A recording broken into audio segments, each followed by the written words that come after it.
한민수 위원님 질의해 주십시오. 서울 강북을 국회의원 한민수입니다. 국민의힘 간사 의원은 기록을 남기기 위해서 저런 모습과 언행을 하셨습니다마는 어쩔 수 없다고 봅니다. 얘기했어요. 지금 대한민국의 모든 공직자들이 이번에 국회 대정부 질의를 보셨을 겁니다. 우리 국민들이 공직자들이 어떻게 하고 있는지 그들의 눈에는 국민이 없습니다. 그들의 안중에는 국민이 없어요. 오로지 용산에 있는 두 사람만 있더라고요. 그 얘기 좀 드리고 질의하겠습니다. 대한민국이 급속히 무너지고 있습니다. 시스템이 붕괴되고 있습니다. 선진국이 부려왔던 전 세계가 칭찬했던 우리의 의료 체계가 붕괴되고 있습니다. 그리고 뭐가 붕괴되고 있습니까? 이미 대한민국 검찰은 2년 반 동안 야당 대표와 야당을 죽이기 위한 수사에만 몰두했습니다. 정치 검찰입니다. 이제 우리 국민들 누가 검찰 수사의 형평성과 공정성을 믿겠습니까? 무너졌지요. 그 중심에는 윤석열 대통령과 김건희 여사가 있습니다. 최근에 검찰 수사 심의 행태를 보십시오. 일방적인 사람들만 모여가지고 결론을 냈습니다. 제도가 좋으면 뭐합니까? 기관 만들어 놓으면 뭐합니까? 국민권익위원회 김건희 여사가 받았다는 300만 원짜리 명품백 때문에 국민권익위원회가 권익위원회가 돼버렸습니다. 이미. 방통위 방송 장악의 하수인 역할을 하고 있습니다. 무너졌죠. 방심이 사상 초유의 민원사주 때문에 무너지고 있습니다. 자괴감이 드실 겁니다. 오늘 나오신 네 분. 경찰 이제는 경쟁합니까? 세상에 저런 경찰 수사 본 적 있습니까? 적반하장도 따로 있고 주객전도도 어느 정도가 있습니다. 이제 우리 공직사회에서 누가 고의신고를 하겠습니까? 신고하면 압수수색을 당하고 수사를 받는데 이게 야당의 원인이 있습니까? 이 모든 중심에는 윤석열과 김건희가 있습니다. 권력 3년 안 남았습니다. 저는 다음 정권이 걱정됩니다. 이 무너진 시스템을 복구하려는데 얼마나 걸리겠습니까? 그래서 저는 지금이라도 우리 국회가 제 역할을 하고 국민의힘은 기대할 곳이 없으니 우리 민주당과 개혁신당, 조국혁신당 모든 정파들이 모여서 제 역할을 하겠습니다. 공직자들도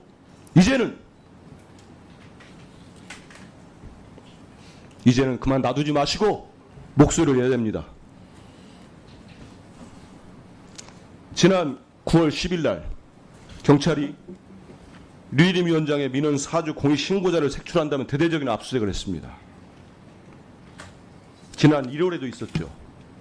두 번째입니다. 이런 무자비한 압수수색 보복 아닙니까? 류일임 위원장이 우리 존경하는 최민희 위원장께서 정말 현장을 방문할 정도로 안간힘을 쓰셨습니다마는 밀실 회의에서 꼼수로 위원장이 연임할 때부터 우려됐던 일입니다. 그런 것들이 지금 현실화되고 있습니다. 공익신고자를 색출하기 위한 압수수색이 2번 이루어지는 동안에 류일임 위원장에 대한 수사는 전혀 되고 있지 않습니다. 소환 조사 한 번 없었습니다. 그래서 우리가 국회 차원에서 아마 여기 안 나오신 국민의힘 의원들 속으로는 동조할 겁니다. 현안지를 열었는데 류일임 위원장도 오지 않고 여당 의원들도 불참했습니다. 국회가 이 일을 안 하면 누가 하겠습니까? 도대체 류일임 위원장은 왜 오지 않은 겁니까? 도둑이 재발절입니까? 이제는 민원 사주도 모자라서 압수수색까지 사주한 겁니까? 자, 우리 김준희 위원장님, 지부장님, 네. 좀 몇 가지 여쭙겠습니다. 그동안 류일임 위원장 만행에 가까운 일을 지켜보셨어요. 류림 위원장이 지난 7월 22일 날 퇴임한다고 할 때 저 영상도 제가 봤습니다. PPT 한번 띄워주십시오. 커피차까지 부르면서 기뻐하셨던 걸로 알고 있습니다. 네. 당시의 소회와 지금의 소회가 어떻습니까? 류일임 위원장이 부임한 이후에 방심위 별명이 아주 많아졌습니다. 표적심의, 편파심의, 정치심의, 좀 앞에 좀 정부심의. 대고 좀 큰 소리로 말씀해 주십시오. 방심위 별명이 아주 많아졌습니다. 표적심의, 편파심의, 정치심의, 청부심의, 이틀막심의 그런 수많은 별명들이 부끄러웠고요. 더 이상 이런 일이 벌어지지 않기를 모든 직원들이 바라고 있었기 때문에 일단은 축하하는 의미에서 행사를 했습니다. 예. 제가 또 지난번에 준비한 것도 있었습니다. 류일임 위원장한테 질의까지 했는데도 부끄러움을 모르더군요. 우리 방심위 지부에서 전 직원을 상대로 류일임 위원장에 대한 직무 수행 능력 평가 조사하신 적 있으시죠? 네. 결과를 뭐 다 아시겠습니다만은 능력이 부족하다 96.8%입니다. 매우 미흡. 저는 지금까지 기자 생활도 오래 했고 여러 가지 정치를 하고 있으면서 이런 조사 결과를 본 적이 없어요. 거의 전원이 부적합하다고 본 겁니다. 그런데도 불구하고 다시 또 이 중요한 방심위 위원장을 연임하게 된 이유가 뭐라고 생각하십니까? 저는 모르겠습니다. 연임되지 않을 걸로 예상을 했습니다. 저는. 그렇다면은 이 류일임 위원장은 이렇게까지 무리하게 다시 연임을 시킨 데는 이유가 있지 않겠습니까? 그에 대해서 어떻게 생각하고 계세요? 국민들의 눈치를 보지 않는구나라고 생각하고요. 네. 이 정도 민원사주 의혹이 터졌으면 사실은 본인이 알아서 먼저 사퇴를 했어야 한다고 생각을 합니다. 그런데 일단은 정해졌던 잔여 임기를 다 마쳤고 그 이후에 기존에는 국회에서 위원들을 다 추천해 줄 때까지 대통령이 기다려줘 왔습니다. 그런데 이번에는 하루도 지나지 않아서 네. 바로 재위촉이 됐거든요. 저는 그날 사실 충격을 받았습니다. 전날 저렇게 기쁘게 행사를 하고 연임이 되더라도 몇 달은 뒤에 연임이 되겠지라고 생각을 했었거든요. 네. 우리 김준희 위원장께서도 다 생각을 하시면서도 아무래도 제안이 있으니 우리 윤창현 위원장께 하나 주겠습니다. 네. 같은 질문입니다만은 윤석열 대통령이 이렇게까지 다시 또 연임을 시키는 이유 어떻게 보고 계세요?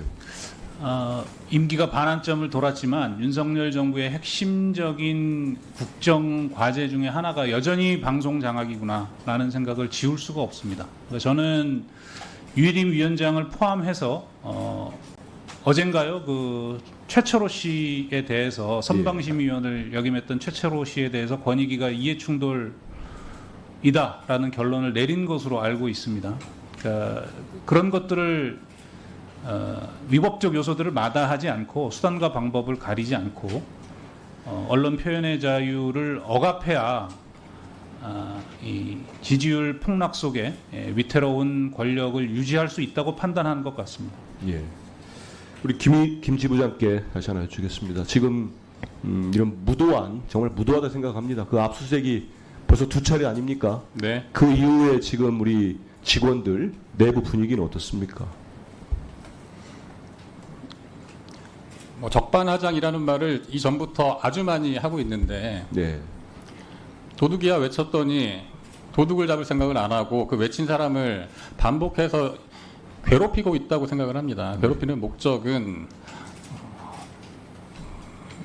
옳은 소리, 뭐 정의로운 목소리 용기 내서 하지 말라는 거라고밖에는 생각할 수 없죠. 맞습니다. 이제는 공익신고하면은 이렇게 철저하게 탄압받고 수사받고 괴롭힘 당한다. 이거를 모든 공직자들에게 그리고 우리 중요한 일들을 하는 우리 방심위 직원들에게도 이 무도한 정권이 보여주는 거라고 생각을 합니다. 저희가 이틀막 심이라고 말씀을 아까 드렸었는데 직원들 다 이틀막 하라는 그 신호라고 생각합니다. 그럼에도 불구하고 우리 방심위 내부에서는 저희도 열심히 같이 하겠습니다. 같이 힘을 내서 해주셨으면 좋겠고 제가 모두에도 분노를 참을 수 없어서 한 말씀 드린 겁니다. 그리고 국민들이 보고 계시기 때문에 말씀을 드렸습니다. 아무리 무도한다 하들 임기가 있지 않습니까? 우리 대한민국과 대한민국 국민은 영속되기 때문에 고맙습니다. 예, 오늘 일정을 고려하여 질의 순서는 이윤기 의원님 하시기 전에 조인철 위원님, 정동영 위원님 드리겠습니다. 그 이유는 다 이해하실 거라고 생각합니다. 거리가 멀기 때문에 두 분 드리는 게 맞습니다. 예, 조인철 위원님 하시고 정동영 위원님 하시고 그리고 순서대로 하겠습니다. 이후에 예. 조인철 위원님 질의하십시오. 예, 우선 순서를 주셔서 고맙습니다, 위원장님. 광주 서구갑 조인철입니다. 지금 방송 장악이라고 이야기했을 때 우리 여당이나 일부 쪽에서는 굉장히 거부감을 표시합니다만은 그게 전혀 아니다라고 이야기할 수 없는 증거들이 지금 계속 나오고 있습니다. 이번 경찰 압수수색만 해도 그렇고요. 지금 방송 장악을 위해서 하는 일련의 행위들이 보면 비슷한 절차대로 진행이 됩니다.